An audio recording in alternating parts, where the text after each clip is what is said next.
নমস্কার বন্ধুরা, অভিনব জ্যোতিষ ব্লগে তোমাদের সবাইকে আবার একবার স্বাগত জানিয়ে আজকের নতুন আর একটা ব্লগ শুরু করছি। তোমরা সকলে কেমন আছো, কে কোথা থেকে আমার ব্লগগুলো দেখছো আর দেখে কেমন লাগছে সেটা অবশ্যই কমেন্ট করে জানিও। ভালো লাগলে লাইক করো, বন্ধু বান্ধবের সঙ্গে শেয়ার করো। যারা ইউটিউব থেকে দেখছো তারা চ্যানেলটাকে সাবস্ক্রাইব করে দিও, পাশে থাকা বেল বাটনটাকে অল করে দিও।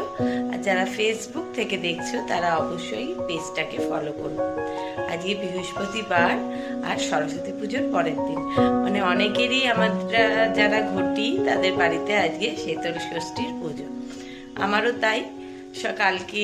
গতকালকে রাত্রে দেখিয়েছি তোমাদের, বা গতকালকে যে ব্লগটা পোস্ট করেছিলাম তাতেও, সেই ভ্লগেও তোমাদের সঙ্গে শেয়ার করেছি যে আমার গোটা সেদ্ধ রান্না নিয়ম আছে, গোটা সেদ্ধ রান্না করেছি। আর আজকে সেটাই মাকে পুজো দেওয়ার। যদিও আমি পুজো দিতে যাব, দিয়ে স্নান করে নিয়েছি, দিয়ে ঝটপট করে এসে, যেহেতু আমার সকালবেলায় এই ভাতটা রান্না করতে হয়, তাই সকাল সকাল এসে ভাতটা করে নিয়েছি, শিল টিল পরিষ্কার করে গুছিয়ে রেখেছি। এবার চলো ঝটপট আগে পুজোটা সেরে আসি। তারপর তোমাদের দাদাও উঠে পড়েছে, চা খেয়ে এখন গেছে বাথরুমে, এসে চা খেয়ে ও যাবে পুজো দিতে। আর ততক্ষণে মা ষষ্ঠীর কাছে যে পুজোটা দেয়া হবে, তো ও পুজো দিয়ে আসবার পর আমি শিলে ফোঁটা দেবো, গোটা সেদ্ধ সমস্ত রকম দিয়ে যেমন নিয়ম সেরকম মা ষষ্ঠীকে প্রসাদ দেবো। আর ততক্ষণ তার আগে চলো আগে গিয়ে পুজোটা সেরে আসি। আর তোমাদের কার কার বাড়িতে আজকের দিনে কি নিয়ম থাকে সেটাও কিন্তু অবশ্যই জানিও আমাকে। এই যে এখানে শিল ধুয়ে পরিষ্কার করে রেখে দিয়েছি। এখানে গোটা সেদ্ধ কুলের অম্বল রান্না করতে গতকাল হয়েছিল, সেগুলো ঢাকা দেয়া আছে এবার। আর এই যে এখানে হাঁড়িতে ভাতও হয়ে গেছে, শুধু অপেক্ষা তোমাদের দাদা পুজোটা দিয়ে আসলেই ঝটপট আমাদের হলুদ জলে কাপড় ভিজিয়ে, নতুন গামছা ভিজিয়ে, শিল ঢাকা দিয়ে তাতে ফোঁটা দিয়ে পুজো করতে হয়, সব জোড়া জিনিস দিয়ে। সেরকম চলো পরে সব করব, তোমাদের সঙ্গে শেয়ার করব তখন। এখন আগে যাই, ঝটপট করে পুজোটা সেরে নিই। আজকে ওয়েদার যদিও যথেষ্ট ভালো, মানে ভালো এই কারণেই বলছি, বেশ সুন্দর। সকাল থেকেই বুঝতে পারছি দারুণ সুন্দর, একদম ফাল্গুনি হাওয়া ছেড়ে দিয়েছে, ঠান্ডা একেবারেই নেই। মানে এবার তো সত্যি তার যাবার পালা, বিদায় বাজনা বেজে গেছে। আর সুন্দর ঝলমলে বাইরে রোদও উঠেছে, আর সুন্দর তার সঙ্গে যেটা ভালো লাগছে, পুরো ফাল্গুন মাসের একটা বসন্তকালের যে আমেজটা পাওয়া যায় না, হালকা ঠান্ডা সুন্দর সুন্দর হাওয়া দিচ্ছে, একটা সেই মৃদুগন্ধ বাতাস বইলে যেমন হয়, দারুণ ভালো লাগছিল। সকালবেলা উঠে কিছুক্ষণ বাইরে দাঁড়িয়েছিলাম, তা মানে হাওয়াটা যেন মনে হচ্ছে অনেক দিন বাদে সেই অক্সিজেনটা পাচ্ছি বেশি করে। ঠান্ডার জন্য তো বেশ কিছুদিন ভোরবেলা ওঠাও বন্ধ করে দিয়েছিলাম, আর ভোরবেলা উঠে এদিকে সব ঘরের দরজা জানলা বন্ধ থাকতো, ঘরের মধ্যেই কাজকর্ম, ছেলে স্কুলের টিফিন রান্না সেসব নিয়েই ব্যস্ত থাকতাম। বাইরে মানে সকালবেলার যে ভোরের আমেজটা, সেটা আমার দারুণ ভালো লাগে। খুব কম বয়স থেকে অভ্যেস যে ভোরবেলা উঠে একটুখানি ছাদে যাওয়া, নয়তো একটু পাড়ার রাস্তায় হাঁটতে যাওয়া, মর্নিং ওয়াকে। তো এই ভোরবেলা, তারপরে রিকের সুইমিং ক্লাস ছিল ভোরবেলা 5টা থেকে, তো ওকেও নিয়ে যেতাম যখন, আমাকে মোটামুটি বাড়ি থেকে 4:30 পৌনে 5টার মধ্যেই বেরোতে হতো। তো এই যে ভোরের একটা আমেজটা পেতাম, সেটা সত্যি অসাধারণ ছিল। এখন আর সেটা সত্যি অনেকদিন উপভোগ করা হয় না, আজকে অনেক দিন বাদে বেশ ভালো লাগছে। যাই হোক, চলো অনেক কথা গল্প হলো, এবার আগে ঝটপট যাই পুজোটা সেরে নিই।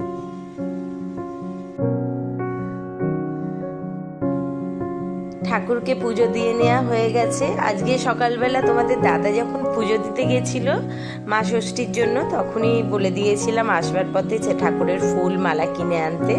সুন্দর করে সমস্ত ঠাকুরকে স্নান করিয়ে পুজো করে নিয়েছি। আর আজকে কিন্তু আমার গুগলু সোনা নতুন একটা জামা পরেছে। ওদিকে পুজো পাঠ সেরে নিয়ে চলে এসেছি শিলটাকে পুজো করে নেওয়ার জন্য। তোমাদেরকে তখনই বলছিলাম যে শিলটাতে আমাদের নিয়ম অনুসারে হলুদ জলে নতুন গামছা ভিজিয়ে রাখতে হয়, আর সেই গামছাটা ঢাকা দিয়ে শিলে পুজো করতে হয়। তো পুজো করিয়ে নিয়ে চলে এসছে। আগে শিলটাতে মা ষষ্ঠীকে যেটা পুজো দিয়ে নিয়ে এসছে, সেই ফুল দিয়ে ছুঁয়ে সিঁদুরের ফোঁটা, হলুদের ফোঁটা আর দইয়ের ফোঁটা ছটা ছটা করে ফোঁটা দিয়ে সুন্দর করে সাজিয়ে নিয়ে তারপর জোড়া শিম, জোড়া কড়াইশুঁটি, জোড়া কুল এই সমস্ত দিয়ে পুজো দিতে হয় আর কি। এবার একান্ত যদি কখনো মানে জোড়া জিনিস না পাওয়া যায় তখন আর কি করা যাবে, এমনিই দেয়া হয়। তবে এই সময়টাতে বাজারে কিন্তু প্রচুর পরিমাণে এরকম জোড়া জিনিস বিক্রিও হয়। কালকে গোটা সেদ্ধ রান্নার সময়তেও তাতেও জোড়া জোড়া দিতে হয়, সেরকমই নিয়ম। আর সেই রকম গোটা মানে জোড়া শিম, জোড়া কড়াইশুঁটি পেয়েছিলাম, সেটাই দেয়া হয়েছে। রাঙা আলু বেগুন সাধারণত পাওয়া যায় না, তাই ওগুলো আর দেয়া হয় না।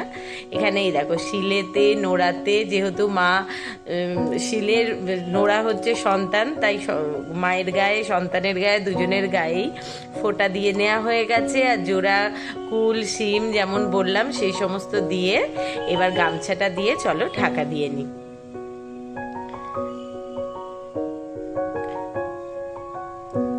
গামছাটা ঢাকা দিয়ে রেখে তারপর যেমন ভাত হয়েছে, যেই ভাতটা, সেই ভাতের মধ্যে গোটা সেদ্ধর জল, মানে গোটা সেদ্ধর যে একটু ঝোল মতো হয় সেই জল আর হচ্ছে দইয়ের জল ছিটিয়ে ভাতটাকে ঠান্ডা করতে হবে। তারপরে গোটা সেদ্ধ আর কুলের অম্বল দিয়ে 6টা ভাগ করে মাকে শিলে পুজো করতে হয়। এখানে শিল ঢাকা দিয়ে নেওয়া হয়ে গেছে, এবার চলো প্রসাদটা দিয়ে নেওয়া যাক। আর এখানে আমাদের দুপুরের জন্য আজকে একটু পাঁপড় ভাজা করেছি। আজকে যদিও শীতল ষষ্ঠী, আমাদের বিশেষ কিছু রান্নারও নেই আর নিরামিষ রান্না সেরকম কিছু করবারও নেই। ঠিক আজকেও কোনো রকমে মানে দুপুরবেলা মঠে যাবার ছিল, ওখানেই ওর খাবার বিয়ে ছিল, কিন্তু যেহেতু বিকেলবেলা বেলুড় মঠে ভাসানের জন্য যেতে হবে তাই আর দুপুরে যায়নি। এই যে এখানে আলু পোস্ত করে রেখেছি, পাঁপড় ভাজা, আলু পোস্ত, গোটা সেদ্ধ আর কুলের অম্বল, এই হচ্ছে দুপুরের মেনু। খাওয়া দাওয়া সেরে নিয়ে বিকেলে যাব বেলুড় মঠে।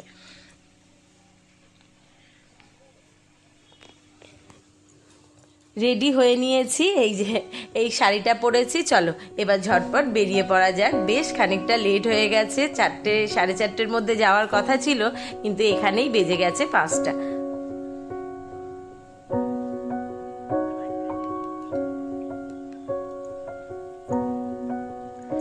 বেশ কিছুক্ষণ আগে বেলুড় মাঠে এসে পৌঁছে গেছি। আর দেখতেই পাচ্ছ অনেকক্ষণ আগেই এসছি বলতে পারো। সমস্ত ঠাকুর নিয়ে একে একে মঠের ভেতরে যে গঙ্গার ধার আছে সেখানে যাওয়া হচ্ছে। অনেক ঠাকুর একসঙ্গে, এতগুলো ঠাকুর যে বেলুড় মঠের ভেতর পুজো হয়, এতগুলো ঠাকুর একসঙ্গে বিসর্জন দেওয়া হয়, কিছুই জানতাম না। এই প্রথম বছর ছেলের জন্য মানে জানতে পারলাম। এখানে এত আনন্দ করে সমস্ত দেখো কত স্টুডেন্টরা সবাই একসঙ্গে এসছে। মানে প্রত্যেকটা ইনস্টিটিউটে একসঙ্গে আলাদা আলাদা করে পুজো করা হয়। ওই দেখো পর পর কতগুলো মা যাচ্ছে, সব এতগুলো ঠাকুর আলাদা আলাদা করে প্রত্যেকটা ইনস্টিটিউটে বেলুড় মঠের ভেতর পুজো হয়েছে। আর সেগুলোকেই সমস্ত স্টুডেন্টরা, সেই ইনস্টিটিউটে মহারাজরা সকলে আনন্দ করে হই হই করতে করতে নিয়ে যাচ্ছে গঙ্গার পাড়ে বিসর্জন দেওয়ার জন্য। ওই দেখো পেছনে এখনো আরো কত ঠাকুর আসছে।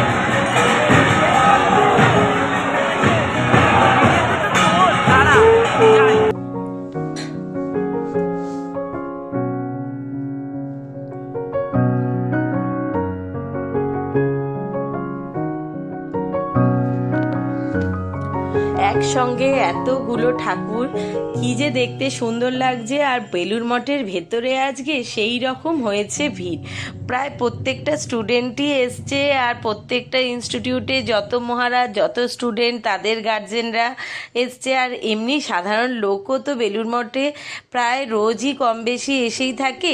সেই সব মিলিয়ে আজকে বেলুড় মঠের ভেতরটা দারুণ ভিড়।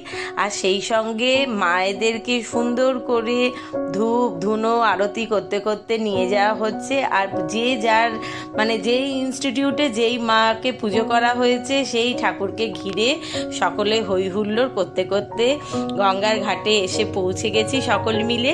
আর এখানে শ্রী মায়ের মন্দিরের সামনে সমস্ত স্টুডেন্টরা যে মানে নিজের মনের মতো করে ধুনুচি সাজিয়ে নিয়ে এখানে দেখো কত সুন্দর হচ্ছে ধুনুচি নাচ। আর সেই সঙ্গে অনেক মহারাজরাও রয়েছে দেখো আশেপাশে ছড়িয়ে, তারাও বলছে এরমভাবে কর ওরমভাবে কর, আর ওনারাও বসে খুব আনন্দ করে দেখছেন। এত সুন্দর অভিজ্ঞতা জীবনেই প্রথমবার হলো। এমন অভিজ্ঞতা কোনোদিনও হয়নি, দেখতেও পাইনি, তবে এই প্রথমবার এত সুন্দর, এত ভালো লাগছে, এত আনন্দ হচ্ছে যে কি বলবো। প্রত্যেকটা স্টুডেন্ট মাকে নিয়ে এত আনন্দ করে ভক্তি ভরে পুজো করবার পর যে যার ইনস্টিটিউটের এই দেখো আবার কেউ কেউ ঘট ডোবাবে বলেও ঘট মাথায় নিয়ে এসছে, এখান থেকে মাকে বিসর্জন করিয়ে স্নান সেরে বাড়ি ফিরবে। এরপর আমরাও বাড়ি ফিরি। চলো, অনেক রাত হলো, আর আজকের ব্লগটাও এখানে শেষ করছি। শুভরাত্রি, টাটা, সকলে ভালো থেকো।